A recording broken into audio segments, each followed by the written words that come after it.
Do you know what the #1 thing that holds people back from ever buying passive income, properties, or have a business or network marketing or any of that stuff?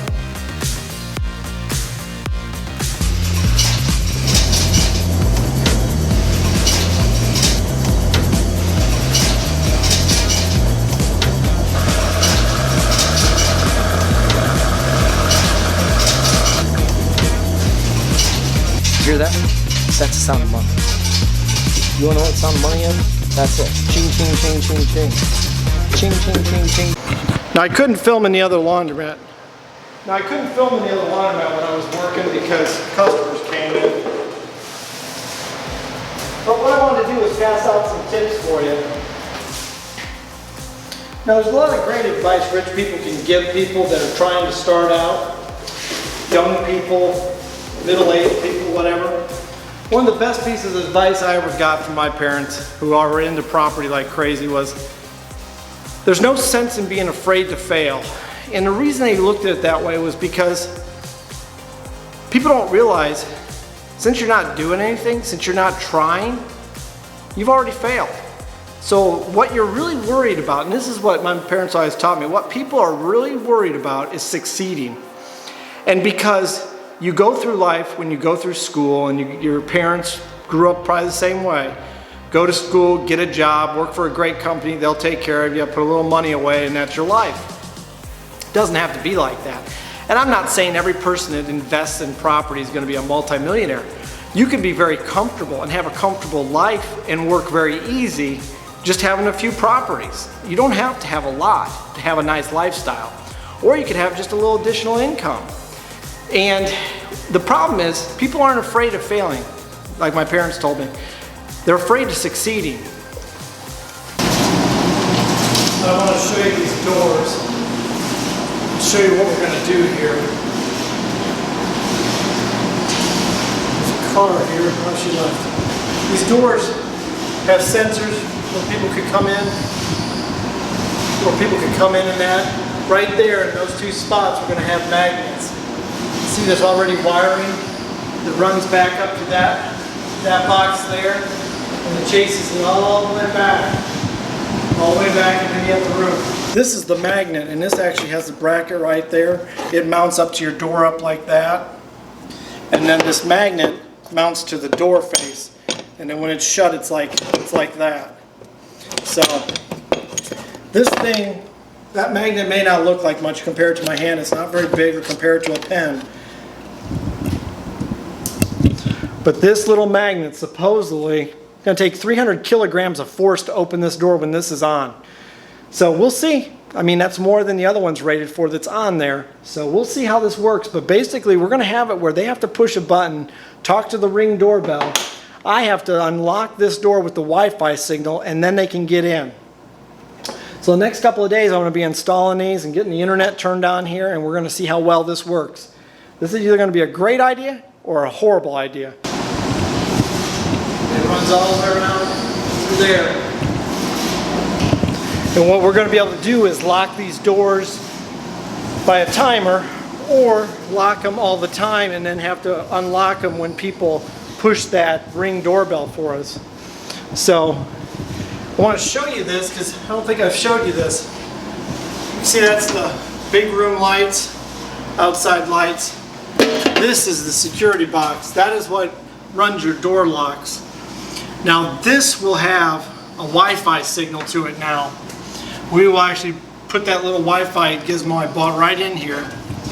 And currently it runs by a timer. I mean, this is just a real simple low-tech timer. So are the lights in the room. Real simple, on and then shuts it off. And then you have your outside lights, same thing. And they also, basically the outside lights also have a sensor, so dawn to dusk lights. And then you have your security panel, your internet. Folks, the reason people are afraid of succeeding is because it scares them. Think about it. Your whole world gets turned upside down the minute you succeed.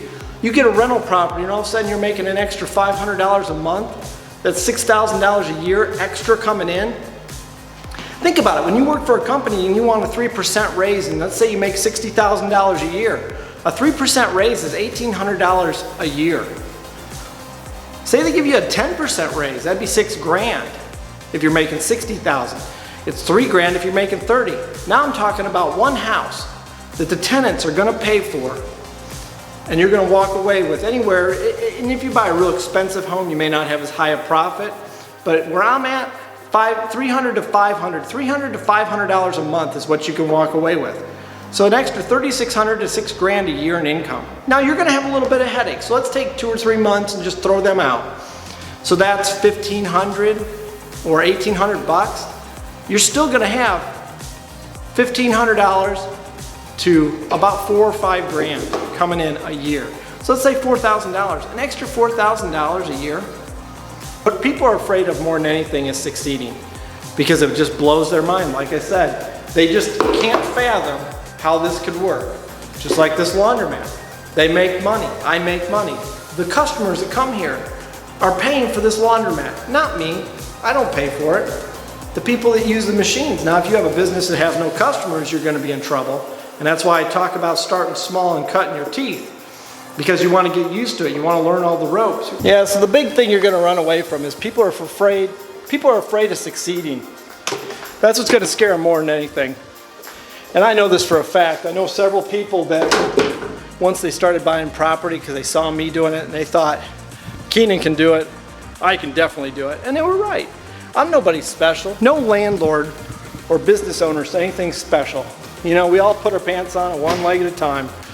Anybody can do this. It's whether you have the gumption and the ability to keep doing it and to withstand, nobody in there, to withstand all the headaches that are going to come along with it. Now, there's some businesses have a ton and some have none. But that's that succeeding that scares people. So if you can get over being a successful person, you can do property. You just have to figure out what type of property or type of investment you can do. Because not everybody does the crappy rental houses in the bad part of town. Not everybody does the great property. It's not failing, it's succeeding. And you're like, how's that possible? They haven't succeeded at it. How are they afraid of succeeding? They're afraid of succeeding because if they succeed, it blows their mind. It's not that people are afraid of failing, because if you were afraid of failing, then right now you would be upset.